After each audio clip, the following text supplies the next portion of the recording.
সুপ্রিয় দর্শকবৃন্দ, আসসালামু আলাইকুম। যথাযথ মর্যাদায় বড়ুরায় পবিত্র ঈদ উল আজহার নামাজ অনুষ্ঠিত হয়েছে। বৈশ্বিক মহামারী করোনা সংক্রমণের ফলে সামাজিক দূরত্ব রেখে বড়ুরার প্রধান জামাত অনুষ্ঠিত হয়েছে বড়ুরা ঐতিহাসিক কেন্দ্রীয় ঈদগাহ মাঠে।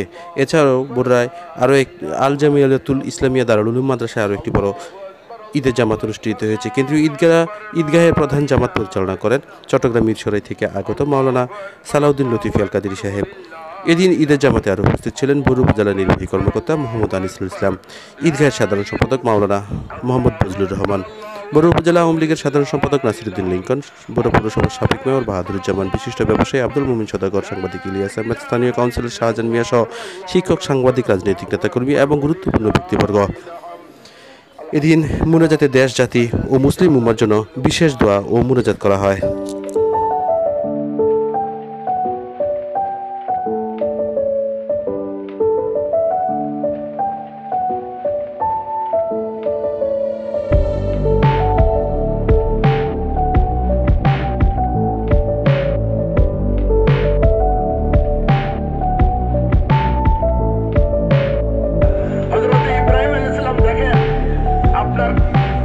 কিছুক্ষণ পরে কয়েক ঘন্টা পরে সূর্যটা ডুবে গেল।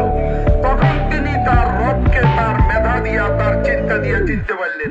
উনি ঘোষণা দিলেন সাথে সাথে, এই তারকা, এই চন্দ্র, এই সূর্য এগুলো রব হইতে পারে না। আমি আমার রবের সন্ধান পেয়ে গেলাম। ঈদে পালন করেছি। গত বছরের রোজার ঈদ, কোরবানির ঈদ, আর এই বছরের রোজার ঈদটাও কিন্তু আমরা মসজিদেই পালন করতে হয়েছে, যেহেতু সরকারি নির্দেশনা ছিল। এই বছরও নির্দেশনা আছে, যদি সম্ভব হয় মসজিদে পালন করা, আর যদি খোলা মাঠে পালন করি তাহলে যেন আমরা একেবারে নিজেদের মধ্যে একটা দূরত্ব বজায় রেখে যেন আমরা আমাদের ঈদের জামাত আদায় করি। আমি এখানে মুসল্লি ভাইদেরকে যাদেরকে দেখতে পাচ্ছি আপনারা বিক্ষিপ্তভাবে দাঁড়িয়ে আছেন, আমি আপনাদেরকে অনুরোধ করি যে আপনারা একটু সুন্দরভাবে যদি বসে যান তাহলে যে ঈদের জামাতের যে একটা সৌন্দর্য সেটা কিন্তু প্রকাশ পাবে। আমি ঈদের সাহেবকে নিয়ে গত 2 দিন না 3 দিন আগে আমি এই জায়গাটায় এসেছি। আমি এখানে যেহেতু এবার ঈদের জামাতটা আমাদের পরিকল্পনা আছে, এখানে আমরা ঈদের জামাত করবো, সেক্ষেত্রে আমরা একটু পরিদর্শন করে গিয়েছি। তবে এটা আমি বলবো যে আমি বড়ুরাবাসী হিসেবে অত্যন্ত দুঃখজনক যে আমাদের যেখানে কেন্দ্র ঈদগাহ, যেখানে কেন্দ্র জামাত হয়, সেটার আমি চতুর্পাশেই দেখেছি। আসলে এখানে সকলের সমন্বিত একটু সহযোগিতা লাগবে। সেক্ষেত্রে শুধু খালি মাননীয় সংসদ সদস্য, আমাদের উপজেলা পরিষদের চেয়ারম্যান, অন্যান্য রাজনৈতিক নেতৃবৃন্দ, ইউনো সাহেব অথবা আমাদের এই ঈদগাহ কমিটির সভাপতি, সেক্রেটারি বা কমিটির সদস্যবৃন্দ এককভাবে কেউ কিন্তু ঈদগাহ মাঠের সংস্কার করতে পারবে না। এটা সকলের সমন্বিত একটু সহযোগিতা লাগবে। আর ইলিয়াস সাহেব আমাকে একটা বিষয় অবহিত করেছিলেন যে ঈদগাহ মাঠের চারদিকে যে আমি সীমানা দেখেছি, সেখানে আমার কাছে মনে হয়েছে যে আসলে কিছু কিছু জায়গায় হয়তো বা কোনো একটু মতদ্বৈততা থাকতে পারে বা একটু সীমানা নিয়ে জটিলতা থাকতে পারে। আমি বলেছি যে আমার কাছে যদি একটা আবেদন করা হয়, আমি অবশ্যই ঈদগাহ মাঠটাকে সুরক্ষিত করার জন্য, সুন্দর করার জন্য শুরুতে আমি যে সীমানাটা নির্ধারণ করতে চাই, যেটা আমি বলবো যে আমার প্রকৃত ঈদগাহ হচ্ছে এইটুকু পর্যন্ত। তার পরবর্তীতে আপনারা দেখতে পাচ্ছেন যে এখানে উত্তর পাশের সীমানা প্রাচীর অনেকটাই ধসে গিয়েছে। কাজে এটা যদি সংস্কার না করা হয়, যতটুকু টিকে আছে ততটুকু হয়তো রক্ষা করা কঠিন হবে। তো আপনারা জানেন গত রোজার ঈদে আমি এটা আপনাদেরকে অবহিত করেছিলাম যে আমাদের স্থানীয় সরকার মন্ত্রণালয় একটা প্রজেক্টে ঢোকানোর জন্য মাননীয় সংসদ সদস্য আন্তরিকভাবে চেষ্টা করছেন যে আমাদের এই ঈদগাহ মাঠ এবং আমাদের উপজেলা পরিষদের যে পুকুরটা আছে সেটা সৌন্দর্য বর্ধনের জন্য। তো আমরা যদি সেই প্রজেক্টটা পাস হয়, ইনশাল্লাহ আশা করি যে ঈদগাহ মাঠের সৌন্দর্য আরো অনেক বেশি বৃদ্ধি পাবে।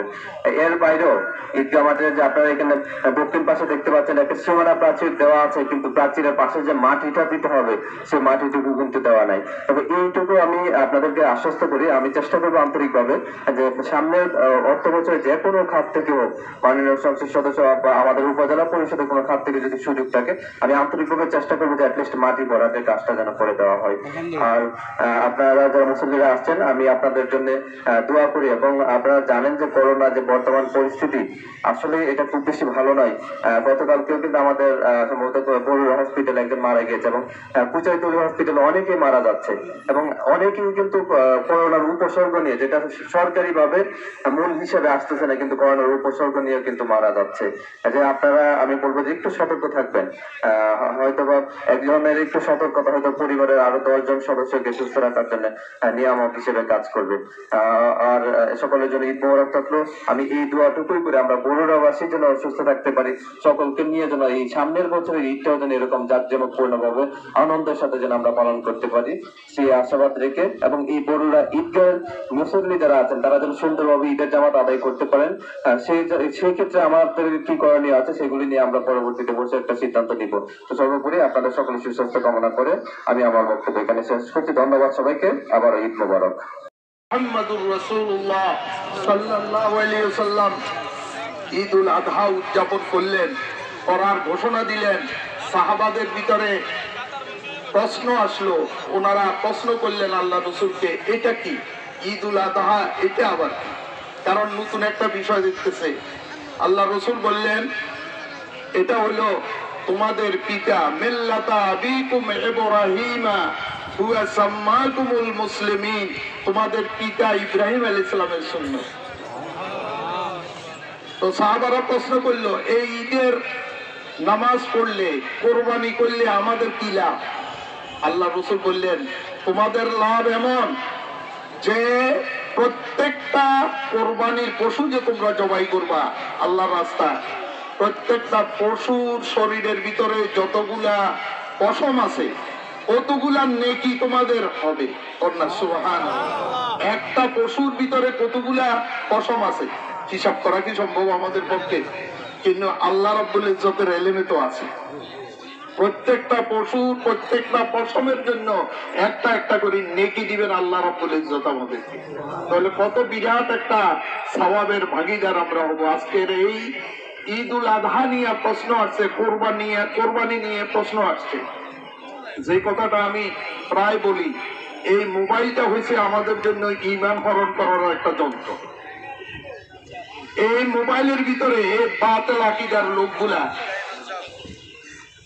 যাদের কথাগুলার মূলত কোনো ভিত্তি নাই, এরা এই মোবাইলের ভিতরে আসিয়া নানা রকমের বিভ্রান্তি ছড়াইতেছে, যেটাতে জাতি অনেকটা, আমাদের জাতির লোকেরা ঈমান আকীদার ব্যাপারে বিরাট প্রশ্নের সম্মুখীন অনেকে, এবং বিশেষ করে আমাদের যুবক ভাইয়েরা যাদের আবেগ আছে ইসলামের প্রতি, কিন্তু লেখাপড়ার ওই যে আরবি লাইনের পর্যাপ্ত লেখাপড়া না থাকার কারণে এরাই বেশি বিভ্রান্ত হইতেছে, যেটা আমাদের জাতির জন্য আগামীর একটা অশনি সংকেত। আল্লাহ আমাদেরকে এই বিভ্রান্তিমূলক বলেন আল্লাহুম্মা আমিন।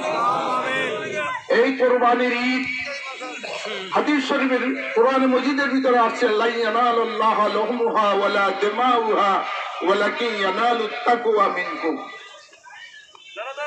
এই কোরবানির যে পশুটা আমরা জবাই করি, এই পশুর রক্ত মাংস কোনো কিছুই আল্লাহর দরবারে কি হয় না, যায় না, পৌঁছে না।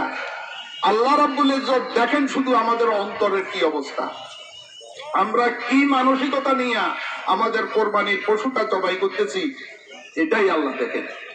আমাদের অন্তরের অবস্থা যদি আল্লাহর সন্তুষ্টি হয় একান্তভাবে খালেস নিয়তে, তাহলে এই পশুর রক্তটা মাটিতে পড়ার আগে আগে আল্লাহর দরবারে কবুল হয়ে যায়।